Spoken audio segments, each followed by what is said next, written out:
To byste nevěřili, jaká pěkná práce je tohle pečení housek a zvlášť pečení chleba. Můj nebožtík dědeček měl pekařství, tak já to znám. Totiž, abyste věděli, při dělání chleba máte 2 nebo 3 větší a skoro posvátná tajemství. První tajemství je, když se zadělá kvásek. Ono se to nechá stát v díži a teď se tam pod víkem děje taková skrytá přeměna. Musíš čekat, až se z mouky a vody stane živý kvas. Pak se zadělá těsto a mísí se kopistem. To zas vypadá jako náboženský tanec nebo co. Potom se těsto velebně zvedá a kyne a ty nesmíš zvednout plachtu, aby se zvědavě nakoukl. Já vám řeknu, to je tak krásné a divné jako těhotenství. Já měl vždycky dojem, že ta díže je něco ženského. A třetí tajemství je samo pečení. To, co se z toho měkkého a bledého těsta stane v peci. Ježišmarja, když pak vyndáte takový zlatý a brunátný pecen a on voní, že ani malé dítě nemůže skvostnějc vonět, to je takový div. Já myslím, že by se při těch proměnách mělo v pekárnách zvonit, tak jako se zvoní v kostele při pozdvihování.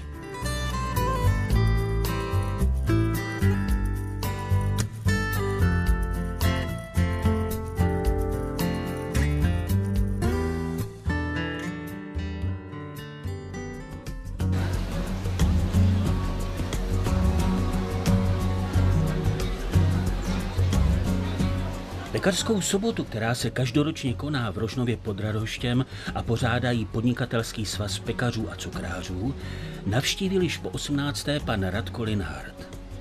16. srpna 2011 oslavil krásných 90 let svého bohatého života. Pan Radko Linhart má vrozenou duši pekaře. Chléb náš vezdejší pro mě znamená, že jsem měl skutečně štěstí v životě, že jsme měli pekárnu doma. Pekárnu malinku na 4 kulaté chleby. Vzpomínám na starostlivou matku, jak večer připravovala kvásek, ráno zamíchala, zvalila na slaměnky, sama vsadila do vytopené pece, jehož topení vylepšovala větvemi ze smrku i z jedliček, aby voněl taky lesem. Myslím, že i dnes ve Valašském muzeu, které je provoněné chlebem, božím dárem, je pravidelně každý rokem, se to opakuje a já jsem tu po 18. To řemeslo pekařské jsem si nevybral náhodou. Právě to možná bylo, že jsem mohl tu vůni chleba nasávat už v dětských letech. Vůně a chuť chleba každoročně přiláká mnoho návštěvníků. Pekařská sobota je krásná regionální soutěž v nádherném prostředí skanzenu v Rožnově pod Radhoštěm. Účastní se jí asi 20 pekáren z regionu Valašska i Jižní Moravy a prodávají tady své produkty. Zároveň je to oslava pekařského řemesla a setkání všech pekařů tady z regionu.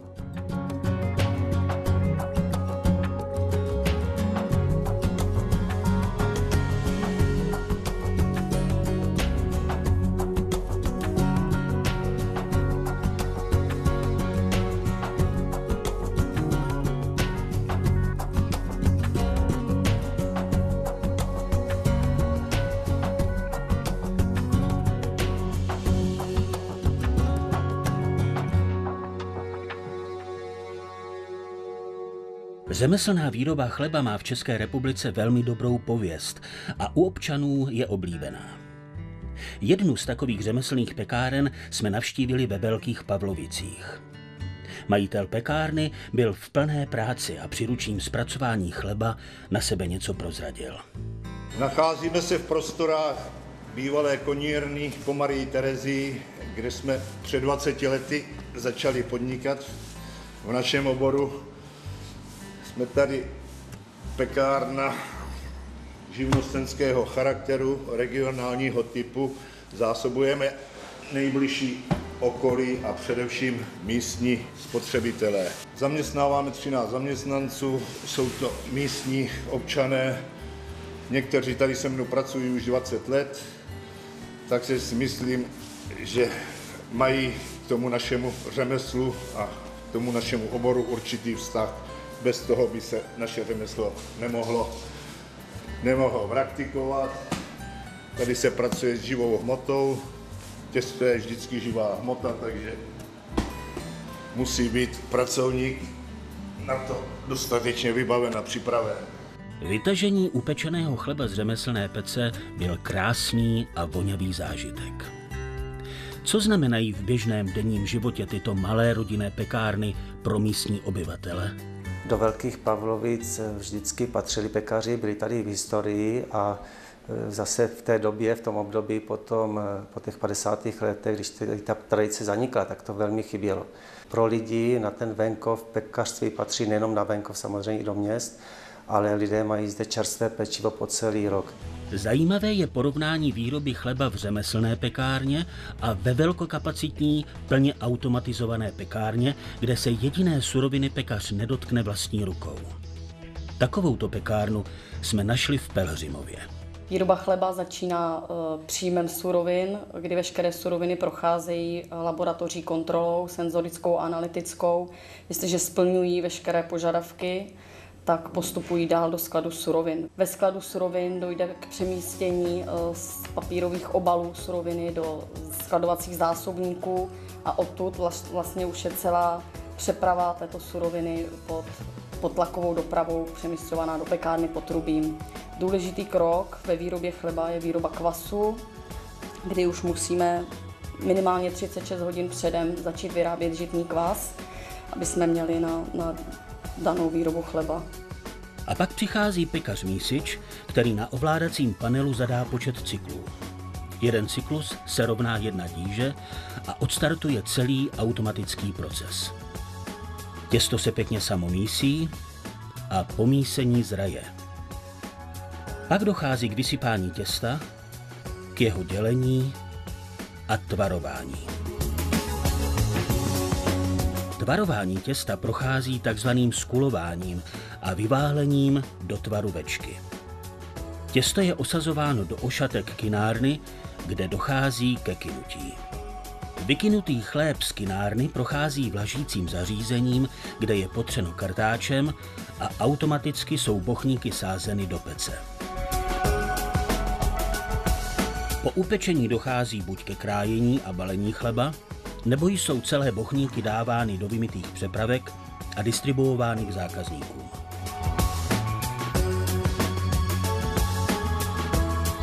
Celý proces výroby chleba je monitorován, máme provedenou takzvanou vizualizaci, kdy v jakýkoliv okamžik je možné nahlédnout, v jakém režimu probíhá výroba. Samozřejmě je možno i zjistit historii té výroby. Tato pekárna upeče denně 13 000 kusů vonavého a chuťově výborného chleba.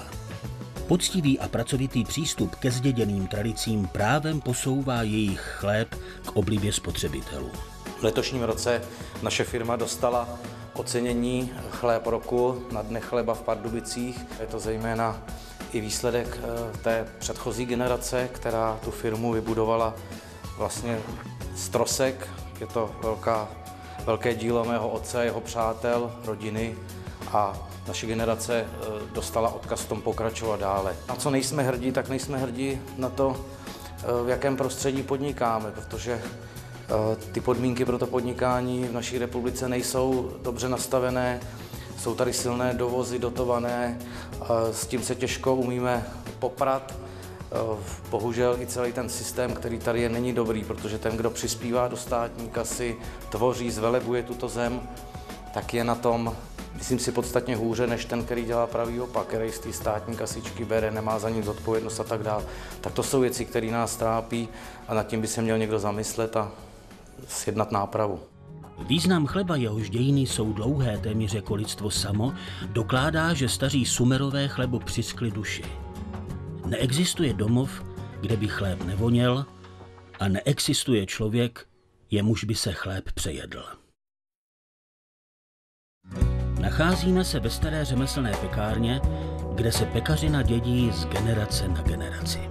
Musím uznat, táta byl velice moudrý v tom, že když se naskytla možnost provozovat tady pekárnu a obnovit ten vývěsní štít pekařství Balabán, tak věděl, že sám do toho už nechce jít, ale v žádném případě mě do toho netlačil, že musíš to otevřít, musíš zachovat rodinnou tradici. Naopak on řekl, čeká tě tohleto. Vzpomínám si, když moji rodiče ve dne v noci pořád byli na pekárně, dennodenně, neměli možnost nikam, žádnou dovolenou neznali. Uvědom si, tohle všechno tě čeká. A nechal rozhodnutí jen a pouze na mě. Jedno takové heslo je, že člověk nedosáhl moudrosti, dokud nepoznal vůni a chuť chleba. To mě celkem jako mrzí, že se ztratila úcta ke chlebu. Začíná to asi rodinou, pokračuje to taky tím, že mladí nechcou pekařinu dělat, každý vidí dneska počítač a tak dále a tak dále. Na druhou stranu zase pekařinu nemůže každý dělat, protože může dělat, ale pracuje se s živou hmotou. Ta hmota vám kyne pod rukama, to není jako bych opracovával kámen. Nejkrásnější vůně je vůně chleba. A v tom se promítá práce toho, kdo to obilí zasel, promítá se práce mlynáře a nakonec pekaře.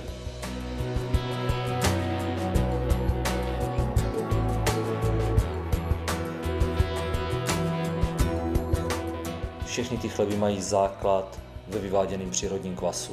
Vyvádíme si jednostupňový kvas, který si potom stabilizujeme a z toho děláme tady tyhle chleby. Takže malý kmíňáček, velice populární na dennodenní spotřebu, selský velký 2kilový pecen, který je oblíbený hlavně na víkendový grilování, klasická kilovka kmínová a pak už chleby z příměsí, podmáslí, brambor, slunečnice, chleba žitný, který má vyšší podíl žita než pšenice, anebo nakonec i speciální slunečnicový.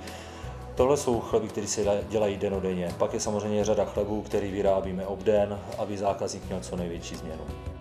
Úcta ke chlebu, k tomu člověk musí dospět.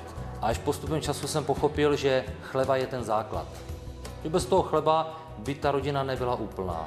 A stejně tak budu muset nechat čas i svým 3 dětem, který mám. Budu se snažit být, jak už jsem řekl, stejně tak moudrý jako můj táta a do ničeho je nenutit. Ukázat jim cestu, nabídnout možnost, ale nechat to čistě na nich.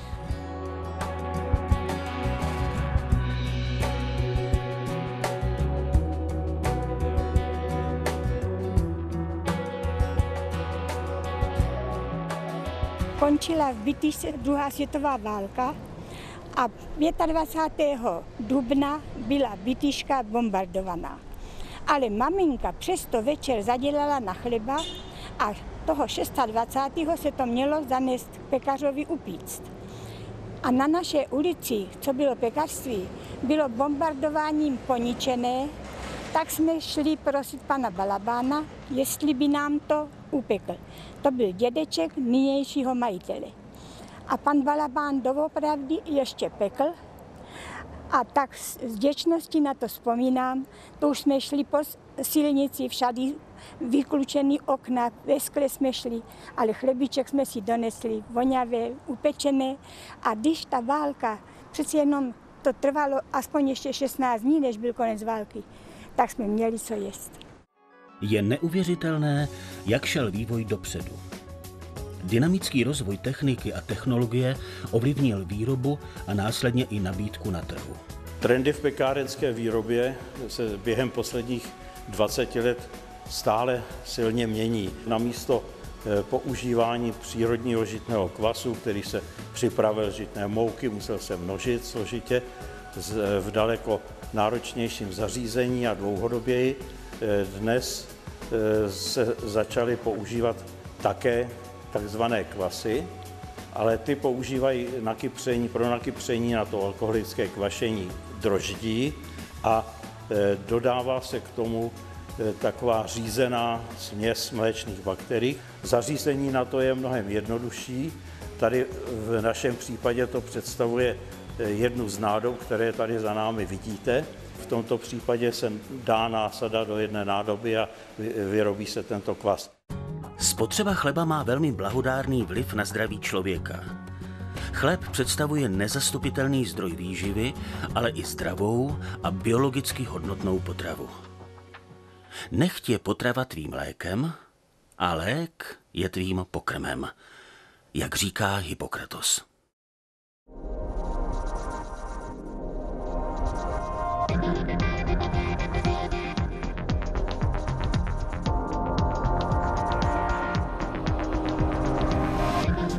Chléb je vyroben z obilovin, které jsou součástí lidské výživy již více než 12 000 let.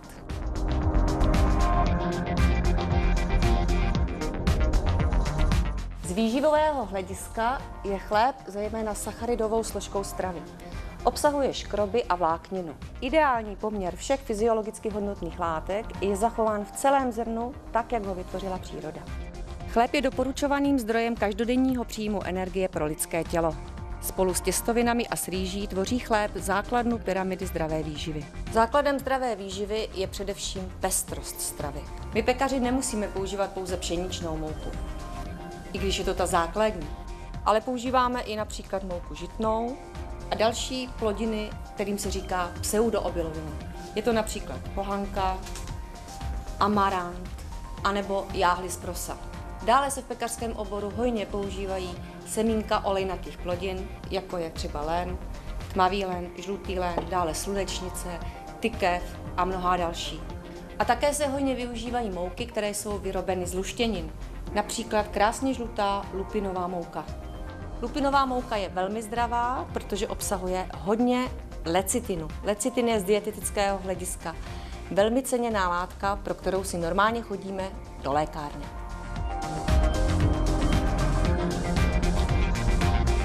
Pekařské výrobky, jako jsou vícezrnné a celozrnné chleby, patří mezi tzv. Funkční potraviny. To znamená, že působí preventivně proti vzniku tzv. Civilizačních chorob a celkově prospívají našemu zdraví.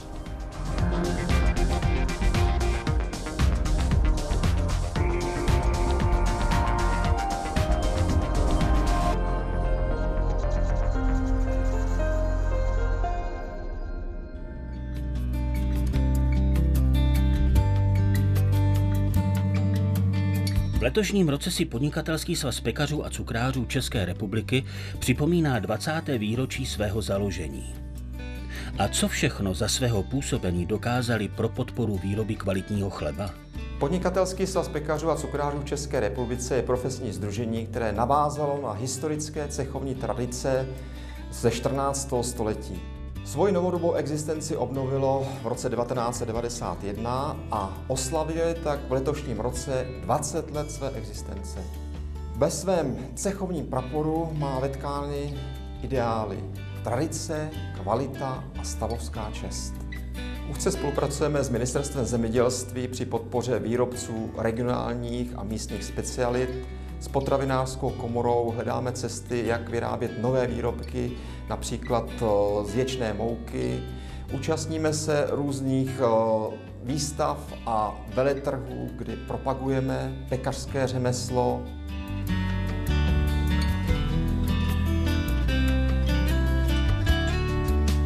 Bohužel se nám v poslední době vytrácí z trhu klasický kvasový žitopšeničný chléb, což je český unikát, a který bychom si měli samozřejmě chránit.